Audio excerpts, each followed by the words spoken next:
Les photos de Model 3 Project Highland suggèrent des mises à jour à venir qui méritent d'être gardées secrètes. Oui, toujours camouflé hein, du coup. Donc cette mise à jour sera déployée plus tard cette année. Des rapports antérieurs suggèrent que le projet Highland comprendrait des modifiés à l'extérieur et au groupe autopropulseur de la berline entièrement électrique. Ça réduirait également le nombre de composants qui seront utilisés pour construire la voiture. Des prototypes d'unités Project Highland Model 3 ont été signalés au cours des dernières semaines. Il est intéressant de noter que chaque prototype repéré a été équipé de revêtements à l'avant et à l'arrière. Cette pratique est courante chez les constructeurs automobiles, en particulier lorsqu'un rafraîchissement est à venir, mais c'est quelque chose que Tesla ne fait généralement pas. Prenez le modèle Y par exemple, dans les mois qui ont précédé les livraisons du modèle Y, des photos et des vidéos des candidats à la sortie du crossover tout électrique ont été partagées en ligne, et aucune n'avait de camouflage. Pareil pour le modèle S-Plaid.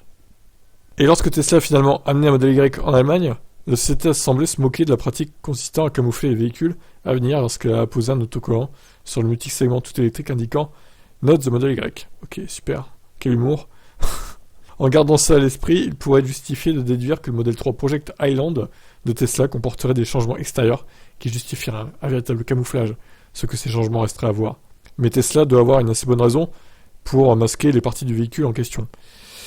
Bon bref, voilà, le reste c'est du blabla. Hein. Alors je sais pas ce qu'il cache exactement, est-ce que c'est d'autres capteurs, est-ce que c'est un restylage des phares à l'arrière. En tout cas, il y a bien des trucs à masquer, donc ça va être intéressant de savoir ce qui va changer sur ces futurs modèles 3, qui arriveront je ne sais pas quand, hein, sûrement en 2023, mais alors vous dire quand exactement, ça reste à déterminer.